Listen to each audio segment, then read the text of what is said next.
নিজেরই কলেজের লেকচারারকে ভালোবেসে বিয়ে করে আনিশা। তাদের পরিবারেরও এতে অমত ছিল না। জীবন বেশ সুখেই চলছিল তার। তবে এই সুখ তার বেশি দিন টেকে না। তার নিজেরই বোন এবং স্বামী মিলে তাকে ধোঁকা দেয়। তারই চোখের আড়ালে তারা জড়িয়ে পড়ে পরকীয়ায়। আর এই সত্য যখন তার সামনে আসবে তখন সে কি করবে? নিজেরই আপনজনদের প্রতারণা সে কিভাবে সহ্য করবে? কি হবে তাদের জীবনের শেষ পরিণতি? সেটাই দেখব আজকের গল্প ইপার আদালামতে। এটি একটি ইন্দোনেশিয়ান ফ্রেজ, যার অর্থ দাঁড়ায় একজন স্বামীর জন্য তার স্ত্রীর বোন এবং একজন স্ত্রীর জন্য তার স্বামীর ভাই হলো মৃত্যুর সমান। শুরুতেই আমরা একটা মেয়েকে দেখতে পাই, তার নাম হলো আনিশা। তো আনিশা তার জীবন একটি সুন্দর এবং মিষ্টি গল্প কথার মতো সাজাতে চেয়েছিল, কিন্তু ভাগ্যের পরিহাসে তার জীবন গল্প হয়ে যায় ঠিকই, কিন্তু গল্পটি সুন্দর কিংবা মিষ্টি না। তো কি হয়েছিল তার জীবনে তা জানতে আমাদেরকে অতীতে ফিরে যেতে হবে। তো আমাদেরকে দেখানো হয় আনিশার কলেজের আজকে প্রথম দিন ছিল। এই জন্য সে অনেক তাড়াহুড়ো করে গাড়ি ড্রাইভ করে কলেজে পৌঁছায়। কিন্তু সেখানে পৌঁছানোর পরে সে যখন তার গাড়িটি পার্কিং এরিয়াতে পার্ক করতে যাবে, তখন ঠিক একই মুহূর্তে অন্য একটি গাড়ি এসে তার নির্ধারণ করা জায়গায় পার্ক করতে আসে। যেহেতু আনিশার অনেক বেশি লেট হয়ে যাচ্ছিল, এজন্য অন্য গাড়ি আসতে দেখে তার খুবই রাগ হয়ে যায়। এজন্য সে তার গাড়ি থেকে বের হয়ে সামনের গাড়ির ড্রাইভারকে বেশ বকাঝকা করতে থাকে। তখনই সেই গাড়ি থেকে বেরিয়ে আসে সিয়াম। সিয়াম তাদের কলেজের একজন লেকচারার ছিল।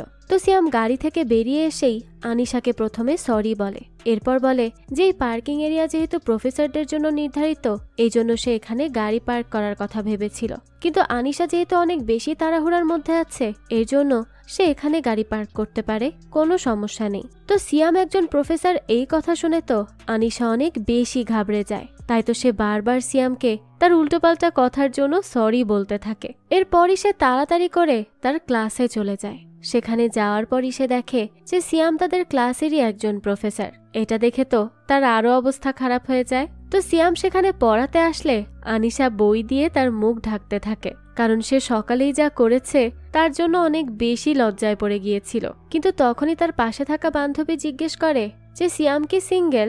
আসলে ক্লাসে এমন কিছু মেয়ে থাকে যারা এমন ইয়াং প্রফেসর দেখলে সে সিঙ্গেল কি সিঙ্গেল না সেই প্রশ্ন নিয়ে পড়ে যায়। আর এই মেয়েটিও ঠিক তেমনই। তো তার এই প্রশ্নের উত্তরে সিয়াম সবাইকে জানায় যে সে সিঙ্গেল। আর তার বাবা মা কেউই এখন আর বেঁচে নেই। তারা মারা যাওয়ার পরে সে তার বোনের সাথেই থাকে। এছাড়া সে বাইরের দেশ থেকে স্কলারশিপ নিয়ে পড়াশোনা করে এসেছে। তো সবাই তো তার ইন্ট্রোডাকশন শুনে অনেক বেশি ইমপ্রেসড হয়ে যায়। তাছাড়া সিয়াম তো অনেক বেশি হ্যান্ডসামও ছিল, তাই সবাই তো তার প্রতি ফিদা হয়ে যায়। যাক, তো পরিচয় পর্ব শেষে সিয়াম ক্লাস করাতে থাকে। এরপরে তার ক্লাস নেওয়া শেষ হলে আনিশা তার কাছে যায় এবং তাকে তার পূর্বের আচরণের জন্য আবারও সরি বলতে থাকে, কারণ সে এই ব্যাপারটা নিয়ে অনেক বেশি চিন্তায় ছিল। তো আনিশা তাকে তার নাম জানানোর পরেই সিয়াম সেখান থেকে চলে যায়। এরপর থেকে দেখানো হয় যে সিয়াম সব বিষয়ে আনিশাকে হেল্প করতে শুরু করে। যেমন আনিশা কিছু বুঝতে না পারলে সিয়াম তাকে এফোর্ট দিয়ে তা বুঝিয়ে দিত। আনিশার বই পড়ে গেলে সবার আগে সিয়ামই তা উঠিয়ে দিয়ে তাকে হেল্প করত। এরপর কখনো বৃষ্টি হলে সিয়াম আনিশাকে তার ছাতা দিয়েও হেল্প করত। এভাবেই দেখা যায় ধীরে ধীরে তাদের মধ্যে ঘনিষ্ঠতা বাড়তে থাকে। আর এক পর্যায়ে তারা বুঝতে পারে যে তারা একে অপরকে ভালোবেসে ফেলেছে। এর জন্য এবার তারা ডেটও করতে শুরু করে দেয়। আর এটা নিয়ে তো আনিশা বা সিয়ামের পরিবারের কারোরই কোনো অবজেকশন ছিল না, বরং তাদের এই ডেট করা নিয়ে তাদের পরিবার তো অনেক বেশি খুশিই ছিল। তো সবকিছু ঠিকঠাক থাকার কারণে দুই পরিবারের মতে তারা দুজন একে অপরকে বিয়েও করে নেয়। সবাই তো খুব খুশি ছিল। এরপরই দেখা যায় আনিশা এবং সিয়ামের বিয়ের অনেক বছর পার হয়ে যায়। সৃষ্টিকর্তার রহমতে তাদের একটি কন্যা সন্তানও হয়। সেও এখন স্কুলে যায় আর তার নাম হলো তানিয়া। আনিশা এবং সিয়াম তাদের সন্তানকে খুব ভালোবাসে। বোঝাই যায় তারা একটা হ্যাপি ফ্যামিলি। তারা তিনজন মিলে বেশ হাসি আনন্দে তাদের জীবন কাটাচ্ছিল। যাক, তো এরপর আমাদের দেখানো হয় যে আনিশা একদিন রাতের বেলা তানিয়াকে পড়াচ্ছিল। তখনই তার কাছে তার মায়ের কল আসে। এখানে বলে দেই যে সিয়ামের বাবা মা কেউ ছিল না, শুধু তার একটি মাত্র বোন ছিল, যে কিনা তার থেকে বয়সে বেশ বড়। আর অন্যদিকে আনিশার বাবা ছিল না। তার পরিবারে তার মা এবং ছোট বোন রানী ছিল। তো আনিশাকে তার মা আজ কল করে তার সাথে কথা বলতে থাকে। আনিশা তখন তার মার কাছে জিজ্ঞেস করে যে সে রানীর জন্য যে বোর্ডিং হোস্টেলের কথা বলেছিল সে কি সেখানে খোঁজ নিয়ে দেখেছে, যে সেখানকার পরিবেশ কেমন। তার মা বলে যে হ্যাঁ, সে খোঁজ নিয়েছে, হোস্টেলের পরিবেশ ভালো। কিন্তু তার এভাবে রানীকে একা হোস্টেলে রাখতে মন সায় দিচ্ছে না। যদি রানী আনিশাদের সাথে থাকতে পারত তাহলে হয়তো ভালোই হতো। আনিশা তখন এটা শুনে তো একটু ভাবনাই পড়ে যায় এবং তার মাকে বলে যে সে কি আসলেই চায় যে রানী তাদের সাথে থাকুক। তার মা তখন তাকে বলে যে না না, এটা সে ভুল করে বলে ফেলেছে। আনিশা যেন এটা নিয়ে না ভাবে, সে রানীর জন্য হোস্টেলের ব্যবস্থা করে নিবে। এখানে বলে দেই যে রানী আনিশা যেই কলেজে পড়তো সেই কলেজেই চান্স পেয়েছে, আর যেহেতু রানীর বাসা অন্য শহরে ছিল এর জন্য তার হোস্টেলে থাকা নিয়ে আনিশা এবং তার মায়ের মধ্যে কথা হতে থাকে। আনিশার মা হোস্টেলের ব্যবস্থা করে নিবে বলে কল কেটে দিলেও আনিশার মাথা থেকে তার বলা সেই কথা যায় না। তার মাথায় তো বারবার এই কথাটাই ঘুরপাক খেতে থাকে যে তার মা বলেছে রানীকে তাদের সাথে রাখলে ভালো হতো, তাই সে এবার কি করবে বুঝতে পারে না। এরপর রাতে যখন সিয়াম বাসায় আসে তখন সে তাকে রানীর ব্যাপারে জানায় এবং তাকে তাদের সাথে রাখা সম্ভব কিনা সেই ব্যাপারেও তার সাথে কথা বলে। সিয়াম তো অনেক ভালো একজন মানুষ ছিল, এর জন্য সে আনিশাকে বলে যে যদি তার রানীকে এখানে রাখা নিয়ে কোনো সমস্যা না হয় তাহলে সে নির্দ্বিধায় রানীকে এখানে রাখতে পারে, তার এতে কোনো আপত্তি নেই। তো তখন এটা শুনে আনিশা তো অনেক বেশি খুশি হয়ে যায়, আর এবার সে একটু চিন্তা মুক্তও হয়। তাই সে সিয়ামকে বলতে থাকে যে সে হলো দুনিয়ার সবচেয়ে বেস্ট হাজব্যান্ড, সে তাকে অনেক ভালোবাসে। যাক, তো এই সবকিছু ঠিক করার পরই কিছুদিন পর সিয়াম আর আনিশা মিলে আনিশার মায়ের বাসায় যায়। রানী তখন রেডি হয়ে তাদের সাথে চলে আসে। তবে যাওয়ার আগে আনিশার মা আনিশা এবং সিয়ামকে রানীকে একটু দেখে শুনে রাখতে বলে। তারা তখন তাকে বলে যে সে যেন কোনো রকম চিন্তা না করে, তারা তাকে ভালো মতোই রাখবে। তো এরপর সবাই মিলে গাড়িতে করে বাসায় ফিরে আসে। বাসায় এসেই আনিশা রানীকে তার রুমে নিয়ে যায়। এখন থেকে সে এই রুমেই থাকবে। রানীর কাছে তো তার নতুন রুম অনেক বেশি ভালো লাগে। আনিশা তাকে বলে যে তার থাকার জন্য স্পেশালি তারা এই রুমটাকে সুন্দর করে ডেকোরেট করেছে যাতে করে তার এখানে কোনো সমস্যা না হয়।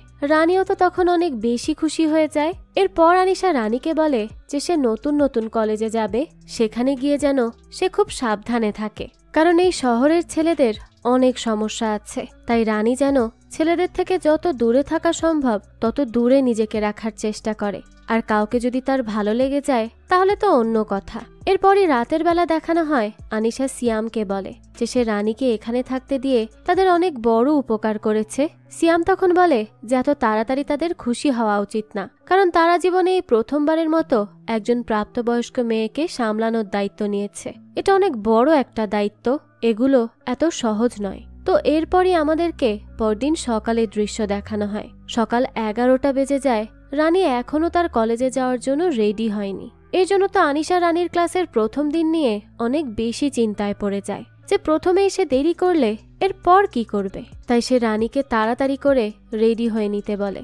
এরপরে রানী রেডি হয়ে দরজায় আসলে আনিশা তার হাতে একটি তসবি পরিয়ে দেয় এবং বলে যে এটা থাকলে তার কলেজে জিকির করতে সুবিধা হবে। কিন্তু এটা শুনে রানী আনিশাকে বলে যে সে যাবে না তাদের সাথে। আনিশা এই কথা শুনে অবাক হয় আর বলে কেন যাবে না সে তাদের সাথে? তার তো এখন তানিয়াকে স্কুলে দিয়ে আসতে যেতে হবে, এরপর তার বেকারি শপেও যেতে হবে। তো এখানে বলে দেই অনেক আগে থেকেই আনিশার কেক বানানো এবং কেক নিয়ে বিভিন্ন এক্সপেরিমেন্ট করার ইচ্ছা ছিল। সে আগে এটা শখের বশে করত, কিন্তু একদিন সিয়াম তার বানানো কাপকেক খেয়ে তাকে নিজের বেকারি খোলার ইন্সপিরেশন দেয়, যার জন্য আনিশা সাহস করে তার এই বেকারিটা ওপেন করে ফেলে। আর তার বেকারি এখন আল্লাহর রহমতে অনেক ভালোভাবেই চলছে। যাক, তো এরপর দেখা যায় রানী সিয়ামের সাথে করে তার কলেজে পৌঁছে যায়। সেখানে পৌঁছানোর পরে সিয়াম তাকে প্রথম দিনের জন্য অল দ্য বেস্ট জানায়। রানী তো তখন তাড়াতাড়ি করে তার ক্লাসের দিকে যেতে থাকে। তখনই দেখানো হয় যে একটি ছেলে তার দিকে বেশ খারাপ ইন্টেনশন নিয়ে তাকিয়ে আছে।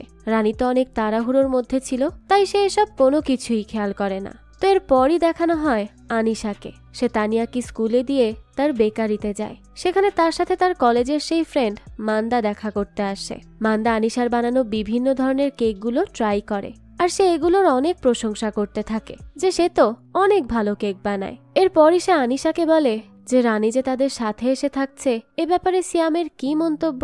আনিশা বলে যে সিয়ামের কোনো সমস্যা নেই। তখন এটা শুনে মান্দা বলতে থাকে যে আসলেই তার হাজবেন্ড একজন ফেরেশতা, তার কি কোনো ভাই আছে? তাহলে মান্দা তাকে বিয়ে করত।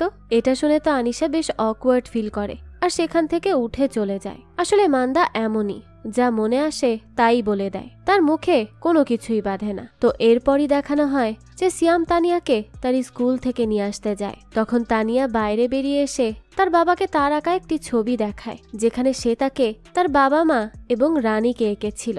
তো সিয়াম তো তার আঁকা দেখে তাকে অনেক অ্যাপ্রিসিয়েট করে, সে বেশ খুশি হয়। তো এরপরই সে তাকে নিয়ে বাসায় চলে আসে। রাতে দেখানো হয় তাদের সবার খাওয়া শেষ হলে রানী খেয়াল করে যে সিয়াম থালা বাসন ধুয়ে দিচ্ছে। এটা দেখে সেই ব্যাপারটা আনিশাকে জানায়। আনিশা বলে যে তাদের বাবা যেমন তাদেরকে বাসার কাজে হেল্প করত, সিয়ামও তেমনটাই করে। মাঝে মাঝে সে সিয়ামের মধ্যে তার বাবাকে দেখতে পায়। এসব দেখে তো রানীও খুশি হয়ে যায়। এরপরই মাঝরাতে দেখানো হয় যে সিয়ামের পানির পিপাসা পায়, তাই সে পানি খাওয়ার জন্য ফ্রিজের কাছে আসে। কিন্তু সে যখন পানি খাবে তখন রানীও হিজাব ছাড়া বাইরে পানি খেতে বের হয়ে যায়। তখনই সে সিয়ামকে আর সিয়াম রানীকে এভাবে দেখে দুজনই তো শকড। রানী তখন তাড়াতাড়ি করে দৌড়ে তার রুমে চলে যায়। সিয়ামের পর তার রুমে আসে। তখন আনিশা তাকে বলে যে কি হয়েছে, সে কোথায় গিয়েছিল। সিয়াম বলে যে সে পানি খেতে গিয়েছিল, কিন্তু রানী তার হিজাব ছাড়া সেখানে চলে এসেছিল। এটা শুনে আনিশা বলতে থাকে যে ঠিক আছে, সে রানীকে বলে দিবে যে সে যেন তার রুম থেকে বের হলে হিজাব পরেই বের হয়। তো এরপরই তারা ঘুমিয়ে পড়ে। পরদিন আনিশা রানীকে তার কলেজে দিয়ে আসতে যায়। তখন পথে সে রানীকে বুঝিয়ে বলে যে আগের দিন সে সিয়ামের সামনে হিজাব ছাড়া চলে এসেছিল, সে যেন এরপর থেকে এই বিষয়ে একটু সতর্ক থাকে।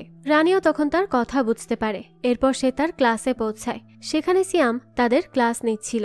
সিয়াম একটি প্রশ্ন করলে পুরো ক্লাসের মধ্যে শুধু রানী তার সঠিক উত্তর দিতে পারে, আর এটা দেখে তো সিয়ামও খুশি হয়। এরপর দেখানো হয় যে ক্লাস শেষে রানী তার ফ্রেন্ডের সাথে মিলে ক্যাফেটেরিয়াতে ছিল। তখন তার এক ফ্রেন্ড বলতে থাকে যে সিয়ামের মতো এত হ্যান্ডসাম এবং স্মার্ট একজনের সাথে একই ছাদের তলায় থাকতে রানীর কেমন লাগে। অর্থাৎ সে সিয়ামের উপর ক্রাশ খেয়েছিল। শুধু সে না, অলমোস্ট তাদের ক্লাসের সব মেয়ে সিয়ামকে অনেক পছন্দ করত, কিন্তু তার এই প্রশ্নের রানী কোনো উত্তরই দেয় না। এরপর তারা এমনিই গল্প করছিল। তখন সেই কলেজের প্রথম দিন আমরা যে ছেলেটিকে দেখেছিলাম যে রানীর দিকে খারাপ নজরে তাকিয়েছিল, সেই ছেলেটি তার গ্যাং নিয়ে তাদের টেবিলে আসে এবং রানীর ফ্রেন্ডের ঘাড়ে হাত রাখে। এটা দেখেই তো রানী তার উপর অনেক রেগে যায় আর বলে যে সে এভাবে কোনো মেয়ের ঘাড়ে হাত রাখতে পারে না, সে তাকে হ্যারাসমেন্টের জন্য জেলে দিবে। তখন ছেলেটি রানীর গায়েও হাত দেওয়ার চেষ্টা করে। রানী তখনই তার ক্যামেরা অন করে আর ছেলেটির ভিডিও করতে থাকে, আর তার দেখা দেখি সেখানে থাকা সবাই ভিডিও করতে থাকে। তখন তো সেই বুলি করা ছেলেটি বেশ ভয় পেয়ে যায় আর দ্রুত সেখান থেকে চলে যায়, কিন্তু সে রানীর দিকে প্রতিশোধের চোখে তাকাতে থাকে। তো তাদের এই ঝামেলা সিয়ামও খেয়াল করে। এর জন্য রাতে যখন তারা বাইরে সবাই মিলে খাবার খেতে চায়, তখন সে রানীকে বলে যে সে কি আজ বুলি হয়েছিল। রানী জানায় হ্যাঁ। সিয়াম তখন তাকে বলে যে তাকে যে বুলি করেছে তার নাম হলো আতিফ এবং সে তাদের কলেজের প্রিন্সিপালের ভাতিজা। তো সে কি প্রিন্সিপালের কাছে আতিফকে নিয়ে নালিশ করেছে? রানী বলে যে না, তার ভিডিও করা দেখেই আতিফ ভয় পেয়ে সেখান থেকে চলে গেছে, তাই আর তাকে নালিশ করতে হয়নি। তখন সিয়াম তাকে বলে যে পরবর্তীতে কখনো আতিফ তাকে ডিস্টার্ব করলে রানী যেন তাকে এসে জানায়। এরপরই দেখানো হয় তারা আবার খাওয়া দাওয়া করতে থাকে। তখন সিয়াম আনিশার অনেক কেয়ার করছিল। রানী তো তাদের দেখে বেশ খুশি হয়। আর তখন আনিশা রানীকে বলে যে তার যদি কখনো ডেট করতে ইচ্ছে হয় তাহলে সে যেন সিয়ামের মতো কাউকেই ডেট করে, কারণ সিয়াম তার অনেক খেয়াল রাখে। তো এরপরই দেখানো হয় যে রানী ওয়াশরুমে বসে চুলে শ্যাম্পু করছিল। তখনই হঠাৎ করে তার হাত লেগে পানির কলটা ভেঙে যায়, যার জন্য পানি আসাই বন্ধ হয়ে যায়। তাই তখন রানী কি করবে কিছুই বুঝতে পারে না। বাসায় তো কেউ ছিল না, এর জন্য তানিয়ার রুমের ওয়াশরুমে যায় সে এবং সেখানে গিয়ে মাথা ধুয়ে নেয়। অন্যদিকে তখন দেখানো হয় যে সিয়াম বাসায় ফিরে আসে আর সে তার মেয়ে ঠিক মতো ঘুমাচ্ছে কিনা সেটা দেখতে যায়। আর ঠিক তখনই রানী ভিজা অবস্থায় একটা তাওয়াল পরে তানিয়ার ওয়াশরুম থেকে বাইরে বেরিয়ে আসে। তারা আবারও এভাবে একে অপরকে দেখে অনেক বেশি ঘাবড়ে যায়। রানী যে কি করবে বুঝতে না পেরে তার রুমে দৌড়ে চলে যায়। ঠিক তখনই বাসায় আনিশা চলে আসে। রানী তো তখন বেশ ভয় পেতে থাকে যে সিয়াম তাকে তার এই অবস্থায় দেখার কথা জানিয়ে না দেয়, কিন্তু সিয়াম আনিশাকে কিছুই জানায় না আর তার কলেজের জন্য বেরিয়ে যায়। এরপরে আনিশা রানীর রুমে আসে। রানী তাকে বলে যে তার বাথরুমের নল ভেঙে গিয়েছে, কিন্তু সৌভাগ্যবশত সে যখন পা ধুচ্ছিল তখন ভেঙে গেছে। তো সেই সময় আনিশা তাকে বলে যে ঠিক আছে, কোনো সমস্যা নেই, সে পরদিন সিয়ামকে বলবে, সে সেটা ঠিক করে দিবে। তো এরপরই রানী তার কলেজে আসে এবং সেখানে গিয়ে লাইব্রেরিতে কিছু বই খুঁজতে থাকে, কিন্তু সেখানে যাওয়ার পর হঠাৎ করে কে যেন লাইব্রেরির সব লাইট অফ করে দেয়। রানী তো কিছুই বুঝতে পারে না। এর জন্য সে দ্রুত ফোনের ফ্ল্যাশটা জ্বালিয়ে সেখান থেকে বের হওয়ার চেষ্টা করে, কিন্তু ঠিক তখনই সেখানে আতিফ এবং তার গ্যাং চলে আসে এবং তার মুখ আটকে তারা লাইব্রেরির পাশের একটি ছোট্ট রুমে তাকে নিয়ে যায়। রানী তখন নিজেকে অনেক বাঁচানোর চেষ্টা করতে থাকে, কিন্তু তারা অনেকজন ছিল। আতিফ যখন তার সাথে খারাপ কাজ করতেই যাবে ঠিক তখনই দেখানো হয় বাইরে থেকে তখন সিয়াম যাচ্ছিল। সে কিছু আওয়াজ শুনে তাড়াতাড়ি করে সেখানে চলে আসে এবং তাদের সব কয়টাকে ধরে অনেক মারতে থাকে। রানী তো তখন অনেক বেশি ট্রমাটাইজড হয়ে গিয়েছিল। এর জন্য সে সেখান থেকে বের হয়ে বৃষ্টির মধ্যে রাস্তায় পড়ে খুব কাঁপতে থাকে। সিয়াম তখন তাকে ফলো করে তার কাছে চলে আসে এবং তাকে শান্ত করার চেষ্টা করতে থাকে। সে তাকে গাড়ির মধ্যে নিয়ে যায়। রানী অনেক বেশি কাঁপতে থাকলে এবং কান্না করতে থাকলে সিয়াম তাকে জড়িয়ে ধরে শান্ত করতে থাকে। আর এরই এক পর্যায়ে সবচেয়ে বিশ্রী জিনিসটা ঘটে, আর তা হলো রানী সিয়ামকে কিস করে বসে। রানী কি করছে তা বুঝতে পেরে তাড়াতাড়ি করে সরে যায়। আর এরপর থেকেই পুরো রাস্তায় তারা দুজনের কেউই কোনো কথা বলে না। সিয়াম তো অনেক বেশি শকড হয়ে গিয়েছিল।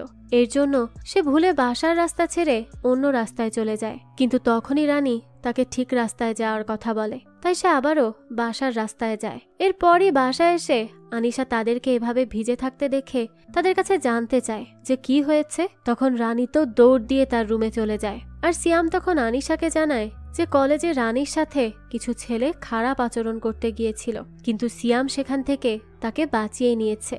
এটা শুনে তো তখন আনিশা অনেক বেশি ঘাবড়ে যায়। এরপরই সে খেয়াল করে যে সিয়াম হাতে ব্যথা পেয়েছে। এর কারণে সে রাতের বেলা সিয়ামের হাতে মলম লাগিয়ে দিতে থাকে। সিয়াম তখন তাকে বলে যে সে তার কাছে ক্ষমা চেয়ে নিচ্ছে, কারণ তার মনে হয় যে সে তার ভালো হাজবেন্ড হতে পারেনি। তখন আনিশা তাকে এসব কথা বলতে মানা করে এবং বলে যে সে তো তার অনেক ভালো হাজবেন্ড এবং সে যে রানীর অনেক ভালো দুলাভাই এটাও সে প্রমাণ করে দিয়েছে। এই বলেই সে সিয়ামকে জড়িয়ে ধরে, কিন্তু সিয়ামকে দেখে মনে হয় যে সে কিছু একটা নিয়ে ভাবছে। যাই হোক, তো পরদিনই দেখানো হয় যে সিয়াম কলেজে গিয়ে প্রিন্সিপালের কাছে আতিফের আচরণের ব্যাপারে জানায়, আর তার কথায় প্রিন্সিপাল আতিফকে তাদের কলেজ থেকে রাস্টিকেট করে দেয়, যা দেখে রানী অনেক খুশি হয়। তাছাড়া তার ফ্রেন্ডও তাকে বলতে থাকে যে সিয়ামের মতো একজন দুলাভাই হওয়ায় সে অনেক বেশি লাকি। তো তখন এটা শুনে রানী সিয়ামের দিকে তাকিয়ে স্মাইল করতে থাকে। সিয়ামও তার দিকে তাকিয়ে স্মাইল করতে থাকে। এর পরদিন দেখানো হয় যে সিয়াম রানীর রুমের ভাঙা কলটি ঠিক করে দেওয়ার চেষ্টা করছিল। তখনই সেখানে তাদের বাসার মেয়ের এসে জানায় যে তার সব কাজ করা শেষ, এর জন্য তাকে এখন বাসায় যেতে হবে। তো এটা বলেই সে চলে যায়। তখনই দেখানো হয় রানী কলেজ থেকে বাসায় ফিরে আসে। এরপর সে সিয়ামের সাথে দেখা করে আর তাকে জানায় যে আনিশা বলেছে যে সে আজ তাদের মায়ের বাসায় গেছে একটা কাজের জন্য, তাই তার আসতে দেরি হবে। আর সিয়াম যদি তার মায়ের রান্না কিছু খেতে চায় তাহলে জানাতে বলেছে। সিয়াম তাকে বলে যে সে যেন আনিশাকে মায়ের রান্না করা তরকারি এনে দিতে বলে। রানী বলে ঠিক আছে, সে বলে দিবে। এরপরই সিয়াম রানীকে জানায় যে সে তার বাথরুমের নল ঠিক করে দিয়েছে। রানী তখন সেটা দেখতে যায়, কিন্তু সিয়াম যখনই নল চালায় তখন চারিদিকে পানি ছড়িয়ে যেতে থাকে। রানী আর সিয়াম মিলে কোনোভাবে পানি আটকায়। এরপরই তারা একসাথে মিলে হাসতে থাকে। রানী তখন সিয়ামকে বলে যে পরের বার সে নিজে যেন চেষ্টা না করে, সে যেন একজনকে ডেকে নিয়ে আসে। এটা বলেই রানী সেখান থেকে চলে যাবে, কিন্তু সব জায়গায় পানি থাকায় পা পিছলে পড়ে যেতে নেয়। ঠিক তখনই সিয়াম তাকে ধরে ফেলে। তাদের মধ্যে আই কন্ট্যাক্ট হয় আর এক পর্যায়ে তারা শারীরিক সম্পর্কে জড়িয়ে পড়ে, যা ছিল এই গল্পের সবচেয়ে বাজে একটা পর্যায়। এরপরই রাতে দেখানো হয় যে আনিশা বাসায় ফিরে আসলে রানী এবং সিয়াম নর্মাল বিহেভ করতে থাকে, যেন তাদের মধ্যে কিছুই হয়নি। আর আনিশাও বেচারি কোনো কিছুই আন্দাজ করতে পারে না। তো পরদিনই দেখানো হয় যে রানীর ক্লাস শেষ হলে সে সিয়ামের সাথে দেখা করে। সিয়াম তখন তাকে বলে যে তারও আজ কোনো ক্লাস নেওয়ার নেই, তাই রানী চাইলে সে তাকে লিফট দিতে পারবে। তো তখন রানী তার সাথে যেতে রাজি হয়ে যায়। অন্যদিকে তখন আনিশাকে দেখানো হয় সে তার বেকারিতে ছিল। তখন তার কাছে তার বান্ধবী মান্দা আসে এবং মান্দা তার সাথে করে তার এক আন্টিকেও নিয়ে আসে। আন্টি সেখানে এসে আনিশার বানানো কেকগুলো খেয়ে আনিশাকে একটি বিজনেস প্রপোজাল দেয়। সে আনিশাকে বলে সে অন্য একটা সিটিতে শপ ওপেন করতে পারে, কারণ তার বানানো কেকের টেস্ট অনেক বেশি ভালো। আনিশা তো তার থেকে এইসব শুনে বেশ খুশি হয়ে যায়। এদিকে আবারও তখন সিয়াম এবং রানীকে দেখানো হয়। সিয়াম গাড়ি ড্রাইভ করে তাদের বাসায় যাওয়ার বদলে একটা 5 স্টার হোটেলে যায়। সেখানে নিয়ে গেলে রানী তাকে বলে যে তারা এখানে কেন এসেছে। সিয়াম তো তখন অনেক বেশি ঘাবড়েছিল। সে রানীকে বলে যে সে যদি তার সাথে সময় কাটাতে না চায় তাহলে তারা বাসায় ফিরে যেতে পারে। তখন রানী তাকে বলে যে সে সময় কাটাতে চায়। এটা বললেই সিয়াম হোটেলের মধ্যে গিয়ে মাস্ক পরে আর একটা রুম বুক করে নেয়। এরপরই রুমের কার্ড এনে সে রানীর কাছে দেয় এবং বলে যে সে যেন আগে রুমে যায়। সে যাওয়ার কিছুক্ষণ পরই সিয়াম রুমে যাবে যাতে করে কারো সন্দেহ না হয়। তো যেই কথা সেই কাজ, রানী রুমে চলে যায়। এদিকে সিয়াম মাস্ক পরে তারপর সানগ্লাস পরে লিফটে করে উপরে যেতে থাকে, কিন্তু সে অনেক বেশি ভয় পাচ্ছিল। এই এক্সপেরিয়েন্স তার জন্য একদমই নতুন, এ কারণে সে অনেক প্যানিক করতে থাকে। এরপর সে কোনোভাবে রুমের কাছে এসে পৌঁছালে রানী দরজা খুলে তাকে ঘরের মধ্যে আসতে বলে। এরপর তারা আবারও সেখানে শারীরিক সম্পর্কে লিপ্ত হয়। দুজন যেন আনিশার কথা ভুলেই গিয়েছিল। নিজেদের লালসার লোভে পড়ে তারা তাদের হিতাহিত জ্ঞান হারিয়ে ফেলেছে। যাক, তো এরপরই দৃশ্য চলে যায় রাতের বেলা। আনিশা তখন সিয়ামকে তার বান্ধবী মান্দার আন্টির প্রস্তাবের কথা জানায়, যেটা শুনে সিয়াম অনেক খুশি হয় এবং বলে যে তার নিশ্চয়ই আরেকটি শপ ওপেন করা উচিত। কিন্তু তখন আনিশা বলে যে এখন তো রোজার মাস চলছে আর তাকে এই শপ ওপেন করতে হলে প্রথম কিছুদিনের জন্য তাকে সেই শপে আসা যাওয়া করতে হবে। তাহলে কে তাদের ইফতারি এবং সেহরির ব্যবস্থা করে দিবে? সিয়াম তো আনিশার বাইরে যাওয়ার কথা শুনে আরো বেশি খুশি হয়, কারণ তাহলে সে রানীর সাথে আরো প্রাইভেসি পাবে। তো এর জন্য সে আনিশাকে বলতে থাকে যে বেকারি তার স্বপ্ন, তাই তার এই সুযোগ হাতছাড়া করা একদমই উচিত হবে না। আর তাছাড়া এখানে তো তানিয়া, তারপর তাদের মেইড রয়েছে এবং রানীও আছে। তারা সবাই মিলে সবকিছু সামলে নিবে, কোনো সমস্যা হবে না, তার চিন্তা করার কোনো প্রয়োজন নেই। তো তার এসব কথা শুনে আনিশা নতুন শপ খোলার সিদ্ধান্ত নিয়ে নেয় এবং পরদিনই সে অন্য শহরে যাওয়ার জন্য বেরিয়ে পড়ে। আর এই সুযোগে প্রতিদিন সিয়াম এবং রানী শারীরিক সম্পর্ক করতে থাকে। রাতে আনিশা ফিরে আসলে তারা আবারও নর্মাল বিহেভ করত। তো এর পরই একদিন দেখানো হয় যে সিয়াম আর রানী আনিশার বেডরুমে শুয়েই ইন্টিমেট হচ্ছিল। তখন রানী সিয়ামের কাছে তার ফোন চায়। সিয়াম ফোন দিলে রানী সেখানে তার নামটা তাদের কলেজের এক অ্যানোয়িং প্রফেসরের নামে সেভ করে দেয়। তো তারা তখন এটা নিয়ে মজাও করতে থাকে। কিন্তু তখনই আনিশা বাসায় ফিরে আসে। আনিশা এসেই তো দরজা খুলে সালাম দিয়ে বাসায় প্রবেশ করে। এরপরই সে রানীর রুমে রানী কি করছে সেটা চেক করতে যাবে, কিন্তু তখনই সে দেখে তার মেয়ের রুমের অ্যালার্ম ক্লক বেজে উঠেছে। সে এটা দেখে তার মেয়ের ঘুম ভাঙার আগেই অ্যালার্মটি বন্ধ করে দেয়। এরপরই সে তার বেডরুমে যায়। সেখানে গিয়ে সে দেখে সিয়াম ঘুমিয়ে রয়েছে। এর জন্য সে সিয়ামের গালে একটা কিস করে চেঞ্জ করতে যায়। এই ফাঁকে রানী খাটের নিচ থেকে বেরিয়ে আস্তে করে তার রুমে চলে যায়। আনিশার একটু কেমন যেন ফিল হয়, কিন্তু সে অত বেশি পাত্তাও দেয় না। এরপর চুপচাপ ঘুমিয়ে পড়ে। পরবর্তীতে দেখানো হয় যে চাঁদ রাতের দিন চলে আসে। এর জন্য আনিশা, রানী, সিয়াম তারা সবাই মিলে ঈদ করার জন্য আনিশার মায়ের বাসায় যায়। সেখানে গিয়েই তারা চাঁদ রাত একসাথে উদযাপন করে। এরপর একসাথে ঈদের দিন অনেক মজা করতে থাকে। কিন্তু তখন আনিশার মা খেয়াল করে যে রানী অদ্ভুতভাবে সিয়ামের দিকে তাকিয়ে আছে। সে এর কারণ তখন বুঝতে পারে না, কিন্তু তার কাছে এটা কিছুটা অস্বাভাবিক বলেই মনে হতে থাকে। তো এর পরই দেখানো হয় যে সবাই ঈদ শেষ হলে আবারও শহরে ফিরে যাচ্ছিল। তখনই রানী চলে যাওয়ার সময় তার মা তাকে বলে যে সে যেন বোনের বাড়িতে কোনো ঝামেলা সৃষ্টি না করে, সব সময় ভালোভাবে থাকে। খারাপ চিন্তা কখনো আসলেও যেন সে তা মন থেকে বের করে দেয়। তো সে এটা বললেই রানী কিছুটা ঘাবড়ে যায়, কিন্তু আবার এটা নিয়ে বেশি একটা না ভেবে সেখান থেকে চলে যায়। এরপরই দেখানো হয় একদিন সিয়াম কলেজে ছিল। তখন আনিশা তাকে ভিডিও কল করে এবং তার কাছে জানতে চায় যে সে এখন কি করছে। সিয়াম তাকে জানায় যে সে তাদের কলেজের একটি সেমিনারে আছে। তখন আনিশা বলে যে সেমিনারে কি তার সেই অ্যানোয়িং প্রফেসর জুনায়েদ আছে? সিয়াম বলে যে সে সহ বাকি আরো অনেকেই এখানে আছে। তো এটা বলার পরই তারা কথা শেষ করে কল কেটে দেয়। এরপর তখন সিয়ামের কাছে রানীর মেসেজ আসে এবং তাকে সে জানায় যে আজ তার আর ক্লাস নেই, তারা কি দেখা করতে পারবে? সিয়াম তখন জানায় যে তার সেমিনার অলমোস্ট শেষ। এরপরই সে তার কাছে আসছে। এদিকে তখন দেখানো হয় যে আনিশা তার বেকারিতে ছিল। তখনই তার কাছে প্রফেসর জুনায়েদ আসে। সে আনিশার বেকারি থেকে তার ওয়াইফের পছন্দের পেস্ট্রি নিয়ে যেতে এসেছে। কিন্তু তখন আনিশা তাকে বলে যে তার না এখন সেমিনারে থাকার কথা। তখন জুনায়েদ বলে যে সে সেমিনারে ছিল কিন্তু তার বেশি ভালো লাগছিল না, এর জন্য শেষ হওয়ার কিছুক্ষণ আগেই সে চলে এসেছে। তো এই কথা শুনে আনিশার কাছে একটু অদ্ভুত লাগে, কারণ সিয়াম তো তাকে বলেছিল যে সেমিনার শেষ হতে এখনো অনেক সময় বাকি আর জুনায়েদ তার সাথেই আছে। যাই হোক, তো এরপর রাতের বেলা আনিশা তার জুনায়েদের সাথে বেকারিতে দেখা হওয়ার কথা সিয়ামকে জানায়। সিয়াম তো সাথে সাথে অনেক বেশি ঘাবড়ে যায়, কিন্তু তার উপর যেন আনিশা কোনো সন্দেহ না করে এজন্য সে আনিশাকে বলতে থাকে যে জুনায়েদ তো কথা নেই বার্তা নেই সেমিনার থেকে হুট করে বেরিয়ে যায়। সে অনেক বেশি রেসপন্সিবল হয়ে গেছে, কলেজের কোনো কাজেই তাকে আর পাওয়া যায় না। তো তখন আনিশা কি বলবে কিছুই বুঝতে পারে না। তার কাছে সবকিছু কেমন যেন অন্য রকম লাগতে থাকে। এর জন্য সে পরদিন বেকারিতে গিয়ে তার বান্ধবীর সাথে এই ব্যাপারে কথা বলে।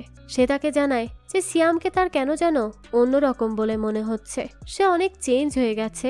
তার এমন মনে হচ্ছে যে সিয়াম তার থেকে কিছু লুকাচ্ছে। এটা শুনেই তার বান্ধবী মান্ডা তাকে বলে যে সে সিঙ্গেল, এর জন্য এত কিছু সে বুঝতে পারে না। কিন্তু তার যদি পার্টনার থাকতো আর তাকে যদি তার কাছে অন্যরকম বলে মনে হতো তাহলে সে সবার আগে তার পার্টনারের ফোন চেক করত, তার অফিসে গিয়ে খোঁজ নিত এবং তার গাড়িও চেক করত। তো তার এসব কথা শুনে আনিশাও ঠিক তাই করে। সে প্রথমে সিয়ামের গাড়িতে গিয়ে চেক করে, এরপর সিয়াম ঘুমিয়ে গেলে তার ফোন চেক করে, কিন্তু কোথাও কিচ্ছু খুঁজে পায় না। এরপর সে কি করবে বুঝতে পারে না। তারপর একদিন দেখানো হয় যে সিয়াম তাকে বলে যে সে যেন তার লাগেজ গুছিয়ে দেয়, কারণ কাল তাকে তার কলেজের একটি প্রোগ্রামের জন্য অন্য শহরে যেতে হবে এবং সেখানে হোটেলে গিয়ে থাকতে হবে। এটা শুনে আনিশার কাছে ব্যাপারটা একটু সন্দেহজনক লাগে। এই জন্য সে সিয়ামকে বলে যে সে কোন হোটেলে যাচ্ছে। সিয়াম তাকে বলে যে তার এখন নাম মনে নেই, কিন্তু সে তাকে নাম হোয়াটসঅ্যাপ করে জানিয়ে দিবে। তখন আনিশা জানতে চায় যে কে কে যাচ্ছে তার সাথে। সিয়াম জানায় যে প্রফেসর জুনায়েদ সহ আরো অনেকেই যাচ্ছে। তো এরপরই আনিশা বলে যে ঠিক আছে, সে তার ব্যাগ প্যাক করে রাখবে। তো এর পরদিনই দেখানো হয় সিয়াম তার হোটেলে যাওয়ার জন্য বেরিয়ে যায়, আর এর কিছুক্ষণ পর আনিশাও সেই হোটেলের উদ্দেশ্যে বেরিয়ে পড়ে। সে তাড়াতাড়ি করে সেই হোটেলে পৌঁছায় এবং সেখানে রিসেপশনে সিয়াম নামের কারো রুম বুক করা আছে কিনা সেটা জানতে চায়, কিন্তু রিসেপশনিস্ট তাকে জানায় যে এই নামে তো কোনো রুমই বুক করা নেই। আনিশা তখন এর মানে বুঝতে পারে না, আর ঠিক তখনই সেখানে সিয়াম এবং জুনায়েদ চলে আসে। সিয়াম সেখানে আনিশাকে দেখে অনেক বেশি অবাক হয়ে যায় এবং তাকে বলে যে সে কি তাকে সারপ্রাইজ দেওয়ার জন্য এখানে এসেছে। আনিশা তো তখন কি বলবে কিছুই বুঝতে পারে না, সে একেবারে হকচকিয়ে যায়। তখন সিয়াম তাকে বলে যে সে এখানে এসে ভালোই করেছে, সে তাকে একটা গুড নিউজ জানাতে চায়, আর তা হলো যে তাকে তার ডিপার্টমেন্টের হেড বানানো হয়েছে। আর এরই অনেক প্রিপারেশনের জন্য সে কিছুদিন অনেক চিন্তায় ছিল এবং অনেক ব্যস্তও ছিল, যার জন্য যদি সে আনিশাকে কম সময় দিয়ে থাকে তাহলে আনিশা যেন তাকে ক্ষমা করে দেয়। আনিশা তখন অনেক গিল্টি ফিল করতে থাকে। সে সিয়ামকে বলে যে সে এখানে কষ্ট করছিল আর সে না জানি কি কি ভেবেছে তাকে নিয়ে, তাই সিয়াম যেন তাকে ক্ষমা করে দেয়, তার ভুল হয়ে গেছে। সিয়াম তখন তাকে বলে যে তার নিজেরই ভুল ছিল। তো এরপর তারা সব ঠিক করে আবারও বাসায় চলে আসে। আনিশাও এখন একটু শান্ত ছিল। এরপরই দেখানো হয় যে সিয়াম রানীর সাথে ছিল, আর তখনই আমরা জানতে পারি যে আগের দিন আনিশা রানীর কাছে কাঁদতে কাঁদতে গিয়েছিল এবং তাকে জানিয়েছিল যে তার মনে হচ্ছে যে সিয়ামের হয়তো অন্য কারো সাথে সম্পর্ক রয়েছে। তো এরপরই তখন রানী সিয়ামকে আনিশার সন্দেহের ব্যাপারে জানিয়ে দেয় এবং তাকে বলে যে সে যেন হোটেলের কথা বলে আনিশাকে আরো বেশি সন্দেহ করায়। আর তারপর যখন আনিশা দেখবে যে তার সন্দেহ অনুযায়ী তো কিছুই সিয়াম করছে না, তখন সে নিজেই গিল্টি ফিল করবে এবং সব সন্দেহ মাথা থেকে ঝেড়ে ফেলবে। আর ঠিক তাই হওয়ায় সিয়াম রানীর অনেক প্রশংসা করতে থাকে এবং তাকে বলে যে রানী তার জীবনে রং ফিরিয়ে এনেছে, তার সাথে থাকলে তার অনেক ভালো লাগে। তো এভাবেই তারা আনিশাকে বোকা বানাতে থাকে। দিনের পর দিন এভাবেই চলতে থাকে। বেচারি আনিশা তো তার সন্দেহ ভুল প্রমাণিত হওয়ার কারণে সিয়ামকে আরো বেশি ভরসা করতে থাকে। তো এরপরই একদিন সে তার নতুন শপের কাছে যাচ্ছিল, কিন্তু তার সিয়ামকে তাদের মেয়েকে স্কুল থেকে পিক করার কথা জানানোর ছিল। এর জন্য সে সিয়ামকে কল করে, কিন্তু সে কলই রিসিভ করে না। তাই সে তখন রানীকে কল করে, আর রানী কল রিসিভ করলে সে তাকে বলে যে সে যেন সিয়ামের সাথে দেখা হলে তাকে তার ফোন ধরতে বলে। তো তার কল কাটার ঠিক পরেই আনিশার কাছে সিয়ামের কল আসে। সিয়াম বলে যে সে একটু ব্যস্ত ছিল, এর জন্য তার কল ধরতে পারিনি। তখন আনিশা তাকে বলে যে কোনো সমস্যা নেই, সে যেন তাদের মেয়েকে স্কুল থেকে পিক করে নেয়, এটা বলার জন্যই সে তাকে কল করছিল। সিয়াম তখন তাকে ঠিক আছে বলে, কিন্তু সে কল কাটতে ভুলে যায়। আর তখন সিয়াম রানীর সাথে ছিল। সে সময় রানী সিয়ামের উপর রাগ করে, কারণ সিয়াম আনিশার সাথে অনেক রোমান্টিক ভাবে ফোনে কথা বলছিল। তাই নিয়ে সিয়াম তার রাগ ভাঙাতে থাকে এবং বলে যে তার জন্য রানীই সবচেয়ে বেশি স্পেশাল। এরপর তারা আবারও শারীরিক সম্পর্কে লিপ্ত হয়। আনিশা তখন তাদের এই সব কথা শুনে নেয়। সে যে কিভাবে রিয়াক্ট করবে কিচ্ছু বুঝতে পারে না। এক মুহূর্তে যেন তার পুরো দুনিয়া এলোমেলো হয়ে যায়। সবকিছু তার কাছে মিথ্যা বলে মনে হয়। সে তো নিজের চোখ কানকে বিশ্বাসই করতে পারছিল না। এর জন্য সে তখনই গাড়ি থামিয়ে সেখানে বসে কাঁদতে থাকে। তার তো বুকটা ফেটে যাচ্ছিল যে যাকে সে এতটা ভালোবাসে সে কিনা শেষ পর্যন্ত তাকে এভাবে ধোঁকা দিল, তাও তার বোনের সাথে। আর তার বোনটাও যে তাকে এভাবে ধোঁকা দিবে তা তো সে কোনোদিন কল্পনাও করতে পারেনি। এরপরই রাতে দেখানো হয় সিয়াম বাড়ি ফিরে আসে। তখন সে সেখানে দেখে যে ঘর অন্ধকার করে আনিশা বসে আছে। এটা দেখে সে আনিশার কাছে যায় আর তার কাছে জানতে চায় কি হয়েছে। আনিশা তখন তাকে কিচ্ছু বলে না, শুধু তার সেই কল রেকর্ডিং শোনায়। এটা শুনেই তো সিয়াম কি বলবে কিছুই বুঝতে পারে না। সে তো একেবারেই হাতে নাতে ধরা খেয়েছে। আনিশা তো প্রচুর কাঁদতে থাকে আর সিয়ামকে বলে যে দুনিয়াতে এত মেয়ে থাকতে শেষ পর্যন্ত সে তার মায়ের পেটের বোনের সাথে এসব করতে গেল। এটা কিভাবে করতে পারলো সে? তারা তো শারীরিক সম্পর্কও করেছে, তাও তার এই বাসায় বসে, আর হয়তো তার এই খাটে শুয়ে। সিয়াম তখন তার কাছে বারবার ক্ষমা চাইতে থাকে আর বলে যে সে যেটা ভাবছে তেমন কিছুই হয়নি। তখন তো আনিশার রাগের চোটে সবকিছু ভাঙচুর করতে থাকে। এরপর সে তার খাটের নিচে তার রানীকে দেওয়া সেই তসবিটাও খুঁজে পায়। তখন তার আরো ঘৃণা লাগতে থাকে। তার বোন এবং তার স্বামী তারই খাটে শুয়ে পরকিয়া করেছে। এটা তার জন্য মেনে নেওয়া একেবারেই অসম্ভব ছিল। কেউ কি তা মেনে নিতে পারে? সে তো তখনই বাসা থেকে বের হয়ে যেতে থাকে। ঠিক সেই সময়ই কাছে লেগে তার পাও কেটে যায়, কিন্তু তার কাছে তো এখন দুনিয়ার কোনো ব্যথাই আর ব্যথা মনে হচ্ছিল না। তো সে তখন সেই অবস্থাতেই বাসা থেকে বেরিয়ে আসে। এরপরই সে তার বেকারিতে যায়। সেখানে গিয়ে সে তার বান্ধবী মান্দাকে সবটা খুলে জানায় এবং পাগলের মতো হয়ে যায়। সে মান্দাকে বলে যে সে আর কখনো ওই বাজে লোকটার বাসায় ফিরে যাবে না।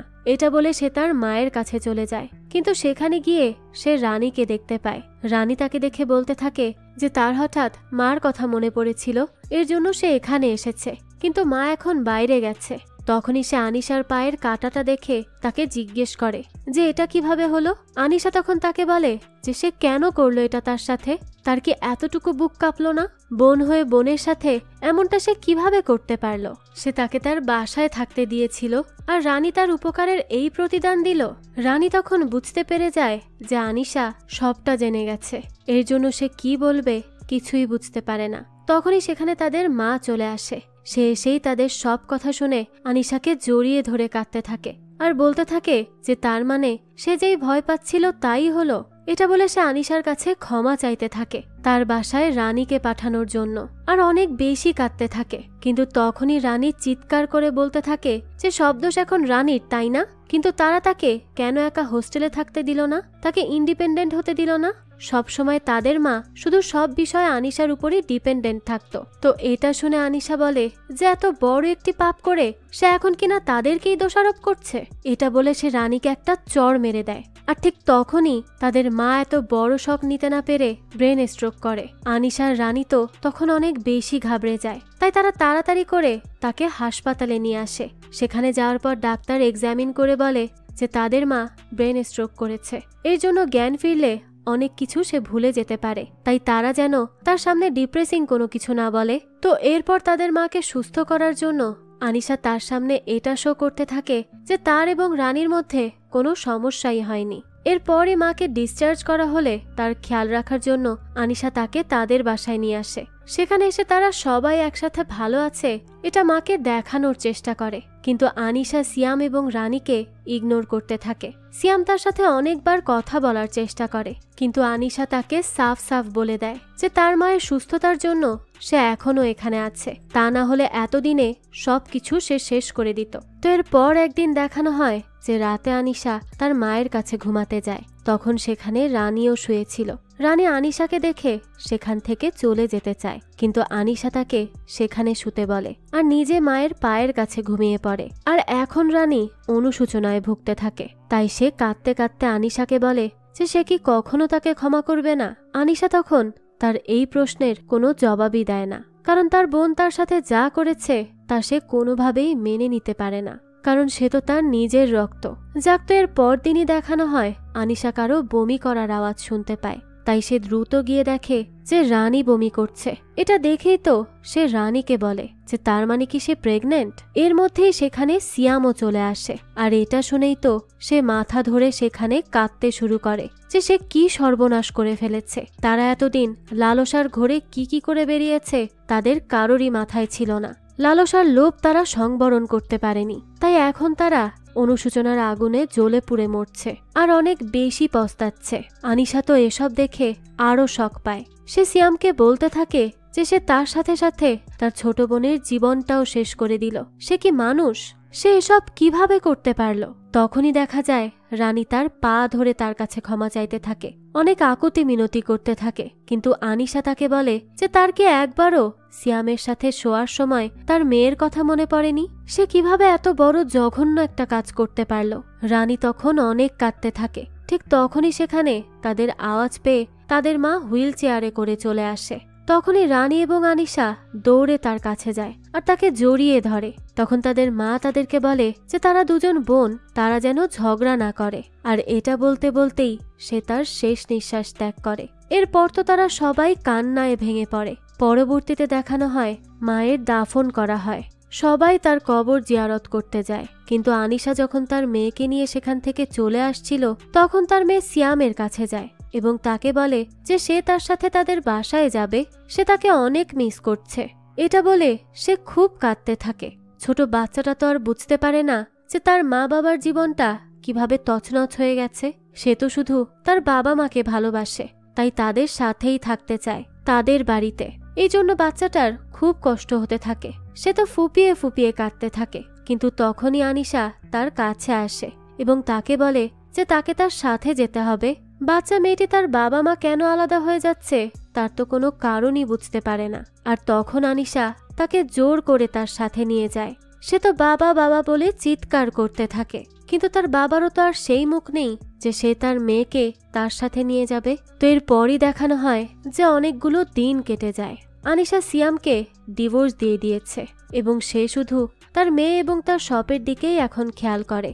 এটা নিয়েই তার জীবন চলে। আর তার এতদিনে 5টা ব্রাঞ্চও ওপেন হয়ে গেছে। সে চেয়েছিল রানীর সাথে একটু হলেও যোগাযোগ রাখতে, কিন্তু রানী অনেক বেশি গিল্টি ছিল। এর জন্য সে আনিশাকে দূর থেকেই দেখত, কখনো তার কাছে যেত না। এদিকে সিয়াম নিজেকে ইসলামের রাস্তায় নিয়ে আসে। সে বুঝতে পারে সে তার জীবনে কত বড় ভুল করে ফেলেছে, তাই নিজের ভুলের প্রায়শ্চিত্ত করতে সে নিজেকে ঈশ্বরের কাছে সঁপে দেয়। সে প্রতি নামাজের দোয়ায় আল্লাহ তাআলার কাছে তার পাপের জন্য ক্ষমা চাইতে থাকে। তো এভাবেই তাদের জীবন কাটতে থাকে। আনিশা তো তার জীবনটা আবারও ঠিক করে সাজিয়ে নিয়েছে। আর তার পক্ষ থেকে সব মেয়েদের জন্য একটাই মেসেজ, তা হলো জীবনে যাই হয়ে যাক না কেন একটি মেয়ে যেন নিজেকে অবশ্যই স্বাবলম্বী করে তোলে এবং সবসময় ইসলামের পথে থাকে। তাহলেই সে জীবনটাকে সুন্দর করে সাজিয়ে তুলতে পারবে, জীবনে অনেক বেশি উন্নতি করতে পারবে। আর একজন মেয়ে যখন স্বাবলম্বী হয় তখন যতই বিপদ আসুক না কেন সে কখনোই ভেঙে পড়ে না। সে নিজেকে সামলে আবারও জীবনটাকে ঠিকঠাক করে সাজিয়ে নিতে পারে। আর একটা মেসেজ আমাদের সবার জন্য, সেটা হলো মহানবী সাল্লাল্লাহু আলাইহি ওয়াসাল্লাম বলেছেন যে শ্বশুরবাড়ির লোক হলো মৃত্যুর মতো ভয়ঙ্কর। অর্থাৎ এখানে এটাই বোঝানো হয়েছে যে কোনো মেয়ে যেন তার বোনকে তার হাজবেন্ডের সাথে একই ছাদের নিচে এবং কোনো ছেলে যেন তার ভাইকে তার ওয়াইফের সাথে একই ছাদের নিচে না রাখে। আর এই মেসেজ দেওয়ার সাথে সাথেই এই গল্পটাও এখানেই শেষ হয়ে যায়। এই তো ছিল আজকের গল্প। এই অসাধারণ শিক্ষণীয় গল্পটি আপনাদের কাছে কেমন লেগেছে সেটা অবশ্যই আমাদেরকে কমেন্ট করে জানাবেন। যদি এতটুকু ভালো লেগে থাকে তাহলে একটি লাইক দিয়ে যাবেন। আর হ্যাঁ, আমাদের এই চ্যানেলে কিন্তু প্রতিনিয়তই নতুন নতুন ভিডিও আপলোড করা হয়। সেই সব ভিডিওর আপডেট পেতে আমাদের চ্যানেলটিকে সাবস্ক্রাইব করে বেল আইকনে অল দিয়ে রাখতে কিন্তু ভুলবেন না। আর একটা কথা, আপনার আমার মতো মুভি লাভারদের জন্য আমরা নিয়ে এসেছি সুলভ মূল্যে নেটফ্লিক্সের সাবস্ক্রিপশন, যেটি পেয়ে যাবেন আমাদের ফেসবুক পেজ এইচবি শপে। পেজের লিংক ডেসক্রিপশন বক্সেই দেয়া আছে। আজকে তাহলে এই পর্যন্তই। আবারও হাজির হব নতুন কোনো ভিডিও নিয়ে। সেই পর্যন্ত সবাই ভালো থাকবেন আর আমাদের চ্যানেলের সাথেই থাকবেন। ধন্যবাদ।